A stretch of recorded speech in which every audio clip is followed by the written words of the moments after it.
তরুণ মানে অফুরন্ত সম্ভাবনা, অমিত শক্তি, অদম্য সাহস। যে শক্তি আর সাহস দিয়ে সমাজের সকল বাধা বিঘ্নকে উপেক্ষা করে সমাজের সকল পঙ্কিলতা আর অন্ধকারকে দূরে ঠেলে আলোকিত করা হয় সমাজকে। বন্ধুর পথ পাড়ি দিয়ে হয়ে ওঠেন সমাজে অনুসরণীয়, অনুকরণীয়। দর্শক, এমন তরুণদের নিয়ে আমাদের আয়োজন আলোকিত তারুণ্য। দর্শক, আলোকিত তারুণ্যের আজকের এই পর্বে আমরা সাথে পেয়েছি এমন একজন তরুণ যিনি নিজের মেধা, যোগ্যতা, দক্ষতা দিয়ে কৃষি খাতে নিজেকে প্রতিষ্ঠিত করেছেন, হয়ে উঠেছেন অনুকরণীয় এবং অনুসরণীয়। তার নাম মোহাম্মদ রুহুল আমিন। আপনাকে স্বাগত আজকে আমাদের আলোকিত তারুণ্য অনুষ্ঠানে। আপনাকেও ধন্যবাদ। আর সবাইকে, দর্শককে সবাইকে আমার সালাম, আসসালামু আলাইকুম। রুহুল আমিন, আমরা আপনার সাথে আলোচনায় যাওয়ার আগে আমরা আপনাকে নিয়ে তৈরি একটি প্রতিবেদন দেখে আসব। দর্শক, চলুন প্রতিবেদনটা দেখে নিই। কৃষি যে মানুষের ভাগ্য পরিবর্তনের হাতিয়ার, তা আবারও প্রমাণ করেছেন চুয়াডাঙ্গার সফল তরুণ রুহুল আমিন। উপার্জনের পথ হিসেবে কৃষিকে বেছে নিয়ে হয়েছেন জীবনযুদ্ধে সফল।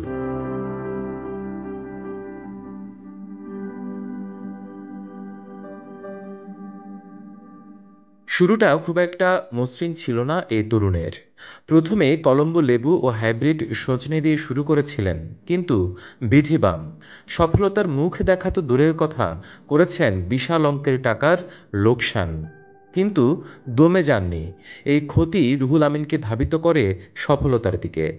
উদ্যোগ নেন মিশ্র ফল চাষের।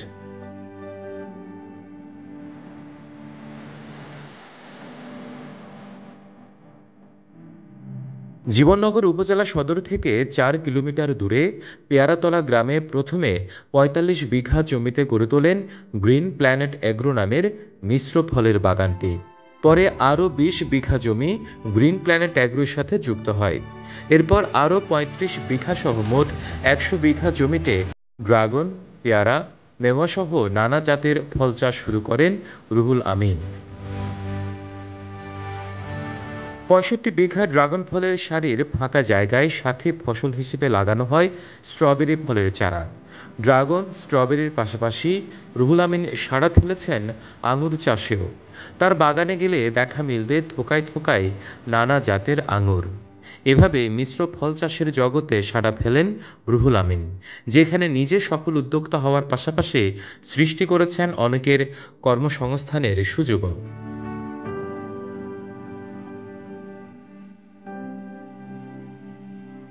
কর্মস্পৃহা ও কৃষির প্রতি ভালোবাসা রুহুল আমিনকে এগিয়ে দিয়েছে জীবনযুদ্ধে। নানা চড়াই উতরাই পেরিয়ে রুহুল আমিন এখন সফল কৃষি উদ্যোক্তা, অনেক তরুণের আদর্শ। তার এই কাজের স্বীকৃতিও মিলেছে। কৃষিতে অবদানের জন্য পেয়েছেন এআইপি সম্মাননা। রুহুল আমিন মনে করেন, অর্থের চেয়েও বড় হচ্ছে ইচ্ছা শক্তি, যে শক্তি দিয়ে জাগিয়ে তোলা যায় নিজের সুপ্ত বাসনাকে, আলোকিত করা যায় সমাজকে। রুহুল আমিন, আমরা দেখাচ্ছিলাম প্রতিবেদনে যে আপনার একটা কর্মবিস্তৃতির তথ্যচিত্র। আসলে প্রত্যেকটা মানুষের শুরুর দিকটা খুব একটা সহজ হয় না। অনেক বন্ধুর পথ পাড়ি দিয়ে তাকে আজকের মতো একটা অবস্থানে আসার জন্য একটা পরিস্থিতি তৈরি করে নিতে হয়। সেই শুরুর পথটা কেমন ছিল আপনার? আমার পথটা একটু সহজ ছিল এই কারণে যে আমি ছোটবেলা থেকে কৃষিকে পছন্দ করতাম। আমি খুব নিম্ন মধ্যবিত্ত পরিবারের একজন সন্তান।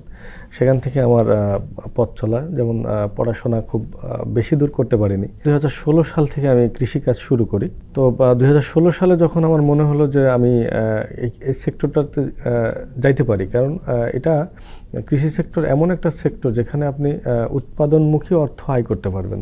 কৃষিটা খুবই চ্যালেঞ্জিং ছিল প্রথম পর্যায়ে আমার জন্য। এরকম যে আমি ভাবতাম যে এটা আসলে গাছ লাগানোর পরবর্তীতে ফল নেওয়া, ব্যাপারটা এরকম না। আসলেই কখনোই এরকম ছিল না। আমি 2016 সালে প্রথম একটা প্রতিবেদন দেখে আমি কলম্বো লেবু নামক একটা চারা নরসিংদীতে পাওয়া যায়, ওইটা বিদেশে এক্সপোর্ট হয়। তো আমি ওইটা প্লান্টেশনে যাই এবং আমার ভুল ছিল এটা যে আমি ওখানে কৃষিতে না বুঝে ইনভেস্টটা শুরু করে দিই। তো 2 বছর আমরা প্লান্টেশনে যাই, আমি ফসল ফলাই, অথচ এটাকে আমি এক্সপোর্ট করতে সক্ষম হই না আর কি। কোনোভাবে সিন্ডিকেটের বেড়াজাল থেকে বেরোতে পারিনি। তো ফসল নষ্ট হয়, আত্মবিশ্বাস একদম তলানিতে থেকে। সেখান থেকে আর একটু জেদ কাজ করে যে অবশ্যই আরেকজন পারলে আমি নয় কেন। তো সেখান থেকে আবার ঘুরে দাঁড়ানো, পেয়ারা শুরু করি। তারপরে ওই লেবুর যে জমিটা ওইটা মাঝখানে আমরা পেয়ারা লাগাই দিই, এবং পেয়ারা লাগাই দিয়ে শেষ করি। তখন বুঝতে শিখি, তখন ধাক্কাটা খাওয়ার পরে মনে হয় যে এটা আসলে মানে শেখার বিষয়। চুয়াডাঙ্গা আমার জন্মস্থান, তো চুয়াডাঙ্গা থেকে ঢাকায় এসে ঢাকায় একটা ব্র্যান্ডিং তৈরি করা, এই একটা পেয়ারাকে আমার ম্যাক্সিমাম পেয়ারা আপনার হচ্ছে সুপার শপে বিক্রি হতো, আড়তদার থেকে নিয়ে যেত, সেটা আমার ব্র্যান্ডিংয়ে না। এবং এই পেয়ারাগুলোই বাংলাদেশ থেকে অল্প পরিসরে কিছু পেয়ারা এক্সপোর্ট হয়, সেটা সিংহভাগ আমি মানে এটারে আড়তদারের মাধ্যমে দিতাম। তো সেখান থেকে একটা বড় প্রফিট আমার আসে। তো তারপরে 18 সালের মাঝামাঝি কি শেষের দিকে, 19 সালের কাছাকাছি, ওই সময় আমি হচ্ছে ড্রাগনের সন্ধান পাই। এবং ড্রাগনটা তখন আমার কাছে মনে হয়েছে যে না, এটা একটা উপকারী ফল হিসেবে, এবং তারপরেও একটা বিষয় তখন খুবই আমাকে নাড়া দিত, যে আমরা যে ফল ফসলগুলো কিনে খাই সেগুলো ম্যাক্সিমামই দেখি আমদানি নির্ভর ফল, এবং আমাদের রিজার্ভ অনেক কম, আমাদের ডলার খরচ করে এগুলো কিনতে হয়। তো আমি ভাবলাম যে যদি আমরা এটা শুরু করি এবং ব্যাপক প্রসার ঘটাই, তাহলে হয়তো বা 1000 টাকা কেজি সুপার শপে যেটা পাওয়া যায় সেটা আমরা হয়তো 150-200 টাকায় দিতে পারবো। তো সেখান থেকে আমি 2 বিঘা জমি দিয়ে ড্রাগন শুরু করি। তো ওইটার পরে আর মানে এতটাই কৃষির প্রতি ভালো লাগা তখন তৈরি হলো যে এই ড্রাগন আমরা তখন প্রায় 6000 কেজি 33% আমরা উৎপাদন করতে সক্ষম হয়েছি, যার ওই সময় বাজার মূল্য ছিল 300 টাকা, 320 টাকা, 350 টাকা পাইকারি আমাদের মাঠ থেকে যেটা আমরা বিক্রি করতাম। তো তখন একটা বড় প্রফিট আমরা আশা করি যে, এবং বুঝতে পারি যে এটারে সম্ভব। তো সেখান থেকে আমি প্রায় 50 বিঘা থেকে এটা উত্তীর্ণ করি। ড্রাগনটা আমাদের মে মাস থেকে, জুন থেকে এটার হারভেস্টিং শুরু হয়, নভেম্বর পর্যন্ত এর হারভেস্টিং টাইম থাকে। তারপরে পুরো টাইমটা আমাদের একটা গ্যাপ সিজন থাকে। এই যে এটা অফ সিজন বলে আমি যেটা ধরতেছি ড্রাগনের, তো এই সময়টাতে কিছু করা যায় কি না, কারণ এই মাটিটাকে আমাকে ইউজ করতে হবে। স্ট্রবেরি, এটাকে আমরা শুধুমাত্র ক্যালেন্ডারের পাতায় দেখতাম, সুপার শপে দেখতাম দূর থেকে। আমার যখন হারভেস্টিং টাইম শেষ হচ্ছে ড্রাগনের, ঠিক তার পরপরই আমি কিন্তু এটাকে আমার ফাঁকা জমিতে সাথী ফসল হিসাবে করতে পারি। যেহেতু এটা বিদেশ থেকে আমদানি করতে হয়, আমি আপনাকে প্রথমে বলছি যে আসলে যেটা আমদানি করতে হয় তার পেছনে আমার যেন আলাদা একটা কাজ করে, যে আমি এটা কেন, আমরা নই কেন, তারা পারলে আমরা নই কেন। তো সেই থেকেই আর কি ওই স্ট্রবেরিটাকে আমি তখন হুটহাট সিদ্ধান্তে আমি স্ট্রবেরিটা প্লান্টেশনে যাই, একটা ভালো ফিডব্যাক পেয়েছি। এবং আমার কাছে মনে হয় যে এই জাতীয় ফল ফসলগুলো, উচ্চমূল্যের ফল ফসলগুলো যদি প্রপার টেকনোলজি ইউজ করা হয়, এবং যদি ভালো জাত এবং রোগমুক্ত চারা নির্বাচন করা যায়, তাহলে এর উপরে বেনিফিটেড আর চাষ হয় কিনা আমার জানা নেই। স্ট্রবেরিতে ওই বছর একটা ভালো বেনিফিট পাওয়ার পরে আমরা তখন কিছু গবেষণার প্রজেক্ট আমার ছিল, যেমন বিদেশি আনার ছিল, প্রায় 16-17টা জাত ছিল আমার এখানে, প্লাস মাল্টা কমলার একটা মানে 15 বিঘা জমির একটা সেখানে গবেষণাও ছিল, প্লাস কমার্শিয়ালি কিছু ছিল। বাড়ি 1 মাল্টা ছিল আমার এখানে কিছু লাগানো, কিছু কমলা ছিল বাইরে থেকে নিয়ে আসা। তারপরে আমি আঙুরে মনোনিবেশ করি, এবং আঙুরটা আমার কাছে মনে হয়েছে ওই একই কারণে। আমরা বাৎসরিক আপনি যদি হিসেব নিতে চান, তাহলে একটা বড় অঙ্ক আমাদের হচ্ছে এই আমদানিতে চলে যায় আঙুর, যেটা মানে কল্পনারও বাইরে, পুরোটাই আমদানি নির্ভর। এবং দেখেন ধান চাউল আমাদের হচ্ছে মৌলিক চাহিদার অন্যতম, মানে সর্বোচ্চ প্রায়োরিটি আমরা আমদানির ক্ষেত্রে দিয়ে থাকি। তো সেখান থেকে আপনি অবাক হয়ে যাবেন যে এর কাছাকাছি প্রায় আঙুর আমদানি করতে হয়, বেদেনা মানে আনার যেটা, এর কাছাকাছি টাকার মূল্যের আমাদের আমদানি করে নিয়ে আসতে হয়। তো সেখান থেকে আমি ভাবলাম যে পাশাপাশি দেশ, ভারত বলেন, মায়ানমার বলেন, এরা সফল আঙুর চাষে, এবং এরা ওয়ার্ল্ডের একটা নাম্বারিং পজিশনে আছে যারা আঙুর উৎপাদনকারী দেশ হিসেবে। তো আমি সেখান থেকে প্রায় 10 বছর, আজকে প্রায় 8-9-10 বছর আমি আঙুরের পিছনে শ্রম দিচ্ছি, এবং 12 বিঘার একটা বাণিজ্যিক প্লান্টেশন আমি দাঁড় করিয়েছি, বাংলাদেশের সর্বোচ্চ একটা আঙুর প্রজেক্ট এখন বর্তমান। আর পাশাপাশি আরও প্রায় 7-8 বিঘা আবার মানে এখান থেকে যেগুলো জাত পারফেক্ট হয়ে গেছে সেগুলো আমি আবার সেখানে প্রতিস্থাপনের প্রস্তুতি চলছে অলরেডি। তো এই কৃষি মানে প্রজেক্টের পাশাপাশি আমি যেমন বাণিজ্যিক যেগুলো আছে এর বাইরে উচ্চমূল্যের ফল ফসলের বাইরেও যেমন মাঠ ফসল কিছু আছে, আমি সেগুলোতেও মনোনিবেশ করেছি। আমরা জানি প্রত্যেকটা সফলতার নেপথ্যে একটা শক্তি থাকে, একটা মানুষ থাকে, নেপথ্য কিছু কারণ থাকে। আপনার সেই সফলতার নেপথ্য শক্তিটা কি, নেপথ্য মানুষকে, নেপথ্য কারা আছে বা কি বিষয় কাজ করছে এর পিছনে? মহান রাব্বুল আলামিনের কাছে কৃতজ্ঞ, আল্লাহর পরে, আল্লাহ তাআলার পরে যিনি আমাকে পৃথিবীতে মুখ দেখিয়েছেন, যেই মানুষটার মুখ দেখে আমার ঘুম ভাঙতো, যিনি আমাকে পৃথিবীর আলো দেখিয়েছেন, তিনি আমার মা। এবং তাকে আমি সর্বোচ্চভাবে, সে আমার পাশে ছিল সব সময়, এবং ভালোবাসা বলেন, তার মানে পথ চলার সাহস বলেন, আমি হয়তোবা সেখান থেকেই পেয়েছি। পৃথিবী যত উন্নত হোক, যতই টেকনোলজির দিক থেকে এগিয়ে যাক, যতই প্রযুক্তিগতভাবে এগিয়ে যাক, কিন্তু উৎপাদনমুখী ব্যবস্থা কিন্তু মানুষকে ফিরতে হবে। কৃষি উৎপাদন যদি না থাকে, কৃষি না থাকে, মানুষের খাদ্য ব্যবস্থার উৎপাদনটা যদি, সরবরাহটা যদি, চেনটা যদি ঠিক না থাকে, তাহলে মানুষ বাঁচবে কীভাবে? অর্থাৎ বিশ্ব অর্থনীতি কিন্তু ধাপে ধাপে আসলে কৃষি অর্থনীতিতে কিন্তু ফেরত আসছে সবকিছু মিলিয়ে। না, এইটাই আমার আরও প্রতিপাদ্য বিষয় ছিল যে আমি এমন কিছু কৃষক আমি তৈরি করব, এমন কিছু উদ্যোক্তা আমি তৈরি করব, যেটা আমার ক্ষুদ্র পরিসরে, আমি একজন ক্ষুদ্র মানুষ হিসেবে আমি যতটুকু আছি, যেন আমি এইটুকু নিয়ে যেন আমি মানে আমার চিরবিদায় না হয়। আমি যতটুকু আজকে শিখব সেটা যেন আমার মৃত্যুর আগ পর্যন্ত আমি যেন কাউকে দিয়ে যেতে পারি। আমার কিছু প্ল্যান ছিল যে কৃষিটাকে যেন একটা ব্র্যান্ডিং করা যায়, কৃষিকে যেন একটা আধুনিক স্তরে নিয়ে আসা যায়। যেমন আমাদের একটা ব্যাপার আছে, দেখেন, চাষা, কৃষক, এইটা নামটা যেন কেমন একটা, মানে একটু যেন নাক ছিটকানো। যেমন কর্পোরেট লাইফে কিংবা আপনি মডার্ন জগতে কিন্তু এই নামটাকে আপনি অতটা ভ্যালুয়েবল, মানে হ্যাঁ, একটা মঞ্চে তাকে কিন্তু আপনি সর্বোচ্চভাবে শ্রদ্ধা করেন, সম্মান দিবেন, ওকে ডান। কিন্তু দিন শেষে ওই সেই সম্মানের জায়গাটাকে আমরা আসলেই দিতে চাই, মূল্যায়ন করতে পারছি না। তো সেখান থেকে আমি চাচ্ছিলাম যে একটা কৃষক হবে স্মার্ট কৃষক, একটা কৃষক হবে ঝাঁ চকচকে, যাকে আমরা বলি, একটা কৃষি সেক্টর হবে এরকম, শিক্ষিত কৃষক হবে, সে একটা ট্রেন্ডিং হবে, একটা ট্রেন্ড হবে, একটা মাইল ফলক হবে। তো সেই লক্ষ্যে আমার কিছু দিনমজুর আছে, যারা আমি প্রায় 70-80 জনের একজন রেগুলার একটা কর্মসংস্থানের আমার প্রজেক্টে তাদের একটা কর্মসংস্থানের ব্যবস্থা হয়েছে, যেখানে একটা বড় অংশ শিক্ষিত তরুণ, যেমন অনার্স লেভেলে কেউ পড়তেছে, কেউ ইন্টার লেভেলে পড়তেছে। এখানে আরও সুযোগ আছে যে আমি তাদের সকালে ক্লাস থাকলো, স্কুল থাকলো, কারো কলেজ আছে, তারা সেকেন্ড হাফেও কাজ করার সুযোগ আছে। এবং যারা সকাল থেকে সন্ধ্যা পর্যন্ত কাজ করে, তাদের আমি মিড ডে মিলের ব্যবস্থা করে রাখছি, যেটা একদম সম্পূর্ণ ফ্রি। আমার যতটুকু সামর্থ্য অনুযায়ী তাদের যেটা দেওয়া সম্ভব, কখনো মাংস, কখনো মাছ, কখনো সবজি, কখনো ডিম, এরকমভাবে আমি এটা মেনটেন করি। অর্থাৎ আপনি কৃষকটাকে, মানে কৃষক আর চাষা, এই বিষয়টাকে আপনি ব্র্যান্ডিং করতে যাচ্ছেন বলতে গেলে কি? সেই জায়গায় যদি সেই নিরীক্ষায় বলতে চাই যে কৃষি খাতের যে প্রজেক্টগুলো আছে সেটার এখন বর্তমান অবস্থানটা কি, কলবরটা কত বড়? এখন ড্রাগন আছে প্রায় 50 বিঘার মতো, পেয়ারা আছে 25-30 বিঘা, আর কিছু মালটা কমলা আছে, সাথী ফসল হিসেবে স্ট্রবেরিটা প্রায় 40 বিঘা জমিতে চাষ করা হয়। আঙুর আছে প্রায় 12 বিঘা, এখন তো অলরেডি যেটা প্রোডাকশনে আসবে ইনশাল্লাহ।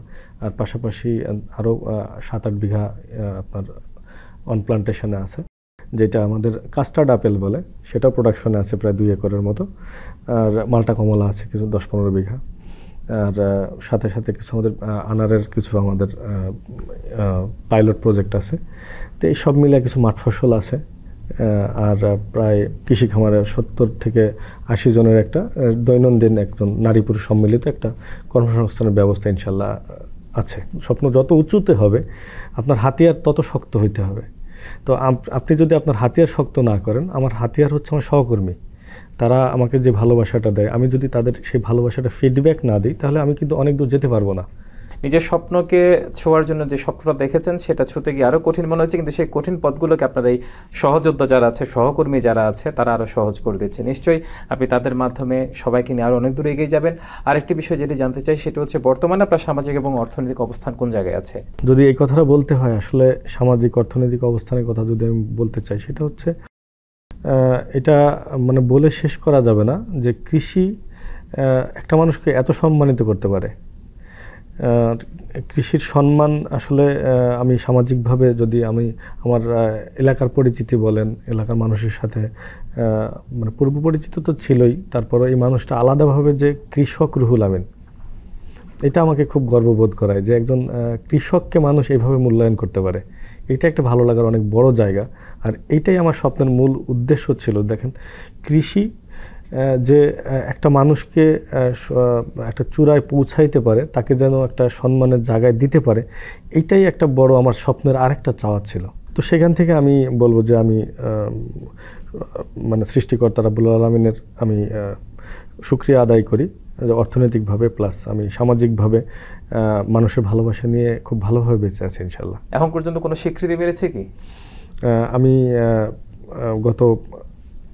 গত বছর 2024-এ 2021-এর একটা পদক পেয়েছি আমি বাংলাদেশ কৃষি মন্ত্রণালয় থেকে, যেটা হচ্ছে AIP, এর ফুল ফর্ম হচ্ছে এগ্রিকালচারালি ইম্পর্টেন্ট পারসন অফ বাংলাদেশ। এই যে আপনি ঠেকে শিখেছেন, শিখতে শিখতে এমন একটা পর্যায়ে এসেছেন, রাষ্ট্রীয় একটা সর্বোচ্চ সম্মাননা পেয়েছেন যেটা কৃষিতে দেওয়া হয়, AIP, সেটার অনুভূতিটা কেমন? আসলে একটা কাজের স্বীকৃতি স্বরূপ যখন দেশের সর্বোচ্চ কোনো পুরস্কার আপনি হাতে নেবেন, তখন তার অনুভূতি আসলে এটা বলে বোঝানো সম্ভব না। আর আমি অজপাড়াগাঁয়ের একটা মানে ছেলে, আমি কাদামাটির একজন মানুষ। সেই মানুষটা যখন একটা দেশের সর্বোচ্চ সম্মান সে হাতে নিচ্ছে, তখন তার অনুভূতিটা একটু এটা মানে মুখের ভাষার চাইতে অন্তরের প্রকাশটা একটু বেশি হয় স্বাভাবিক।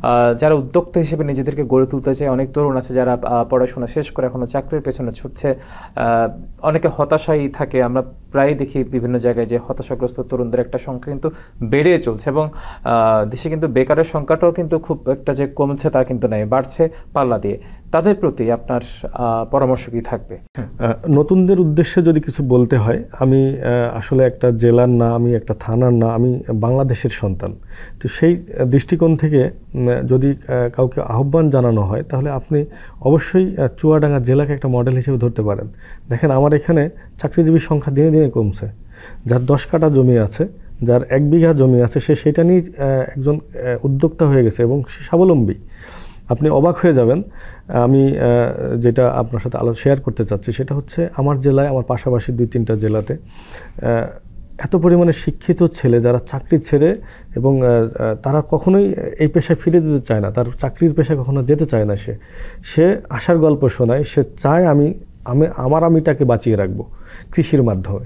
তো সেখান থেকে আমি সবাইকে আহ্বান জানাবো, এবং আজকে থেকে যদি আমার কথাটা কারো কানে যায়, যে আজকে থেকে এখন থেকে আপনার যতটুকু আছে আপনি অভিজ্ঞতা অর্জন করেন এবং কৃষিকে শেখেন। প্রাইমারি পর্যায়ে যদি আপনার শেখাটা জরুরি হয়, আপনি প্রাইমারি পর্যায়ে শিখে কৃষিতে আপনি চলে আসেন, এবং কৃষিটাই আমার মনে হচ্ছে যে আলটিমেট ডেস্টিনেশন হবে বাংলাদেশের, এটাই স্বাভাবিক। এবং শিক্ষিত তরুণদেরই এই পেশায়, এই জায়গায় এগিয়ে আসা উচিত বলে মনে করছেন? প্রতিনিয়ত কিন্তু আমাদের রোগবালাইয়ের চ্যালেঞ্জ বাড়তেছে, আমাদের গ্লোবালি আমরা ক্লাইমেট চেঞ্জ হচ্ছে। তো এখানে আসলে এখনকার যারা মানে আমার মতো হাতে খড়ি নিয়ে যারা মানে মাটিতে শিখে যে চাষটা করতেছি, এটা না করে যারা প্রপার যারা একটা ভাষা বুঝতে পারে, যারা বহির্বিশ্বের সাথে আপনার হচ্ছে মানে যোগাযোগ রাখতে পারে, প্রযুক্তি সম্পর্কে ধারণা রাখতে পারে, এই জন্যই দরকার হচ্ছে শিক্ষিত তরুণ। এবং শিক্ষিতদেরই এই জায়গাটা, কৃষি তো অনেক বড় বিজ্ঞান, এখানে তো আসলে মানে শেষ নেই শেখার কোনো। অর্থাৎ তাদের সে মেধা যোগ্যতাকে যদি কাজে লাগানো যায়, আমাদের দেশে কৃষি অর্থনীতিটা আরো অনেক দূরে এগিয়ে যাবে। নিশ্চয়ই। সবশেষ আমরা আলোচনার শেষ জায়গায় চলে এসেছি। প্রত্যেকটা মানুষের স্বপ্ন থাকে নিজেকে একটা জায়গায় দেখার। দিন শেষে সেই স্বপ্নটা কি আপনার, আর কেমন বাংলাদেশ দেখতে চান? দিন শেষে আমি আমাকে কোথায় দেখতে চাই, মানে এটা আরেকটু আপনার সাথে অ্যাড করবো, সেটা হচ্ছে দিন শেষে আমরা আমাদের কোথায় দেখতে চাই। আমার মতো হাজারো মানুষ যেন আমরা একটা প্ল্যাটফর্মে দাঁড়াইতে পারি, যে দেখেন আমি যদি একা পরিশ্রম করি আমার নিজের ভাগ্য উন্নয়ন হবে, যদি আমি সবাইকে নিয়ে করি তাহলে কি হবে, আমরা সবাই দেশকে উন্নত করতে পারবো, এবং সেটাই দরকার। আমি দিন শেষে এটাই চাইবো যে আমার মতো আমার ভাই যারা আছেন, আমার ভাই প্রত্যেকটা ভাইয়ের হাত যেন এক জায়গায় থাকে, প্রত্যেকটা ভাই যেন একই হাতে হাত মিলিয়ে যেন আমরা দেশটা গড়তে পারি, সেটা কৃষির মাধ্যমে। এখন ব্যাপার হচ্ছে, যখনই আমরা এই স্বপ্নটা দেখব, এই স্বপ্নটা বাস্তবায়ন করার জন্য আমাদেরই আগায় আসতে হবে। যেটা মানে মানে আমি যদি মনে করি যে না আমি এই জায়গাটাকে একা ফিল আপ করবো, এটা সম্ভব না। এটার জন্য অনেক রাষ্ট্রীয় পদক্ষেপ দরকার, ইচ্ছাশক্তি দরকার, সবার সুদৃষ্টি দরকার। এটা একার পক্ষে সম্ভব না। আমরা যেই অন্যান্য সেক্টরগুলো শ্রম বিক্রি করে যেই জায়গাগুলো আমরা উন্নয়ন বলতেছি কিংবা আমাদের সেখানে আমাদের ফোকাসটা বেশি, আমাদের কৃষির শ্রমিকের শ্রমটা কই, কৃষির শ্রমের পারিশ্রমিকটা কই। আমি হয়তো বা 10,000 টাকায় আমি এক গার্মেন্টস শ্রমিক, সেটা আমার ইউটিলাইজ করে কেউ আমাকে নিয়ে নিল, অথচ আমি ধান বিক্রি করতেছি 1,000 টাকা মন, সেখানে আমার পারিশ্রমিক আসতেছে 15,000 টাকা পার মান্থ। সেই টাকাটা আমি নিজে গায়ে খেটে আমি সমাজকে উন্নয়ন করার জন্য এটা মানে গোপনে করে যাচ্ছি, কিন্তু সে মান আমি পাচ্ছি না। তো সেখান থেকে বেরিয়ে যদি আমি উদ্যোক্তা হই, সেখান থেকে বেরিয়ে এসে যদি আমি নিজের কাজ নিজে করতে পারি, একটা বড় জনগোষ্ঠী এসে যদি আমি কৃষির সাথে অ্যাড করতে পারি, তো এইটাই আমার জন্য সবচেয়ে বড় পাওয়া। এবং আমি চাইবো এই বাংলাদেশটা যেন একদম ঝা চকচকে একদম মানে কর্পোরেট লাইফের কৃষি হোক। আরেকটি বিষয় যদি জানতে চাই, এই যে উদ্যোক্তা হতে গিয়ে, বিশেষ করে কৃষি উদ্যোক্তা হতে গিয়ে এই কাজে এমন কোনো বিষয় আছে কি, আসলে চ্যালেঞ্জগুলো কি, প্রতিবন্ধকতাগুলো কি, বা কিভাবে আপনারা রাষ্ট্রীয় সহযোগিতা প্রত্যাশা করেন? আমাদের প্রতিবন্ধকতার জায়গাটা অনেক মানে একটু চওড়া। কেন বলবো, দেখেন আমাদের fertiliser management plus irrigation management, এই দুইটা জায়গাতে আমাদের একটা ব্যাপক আমরা স্ট্রাগল করি।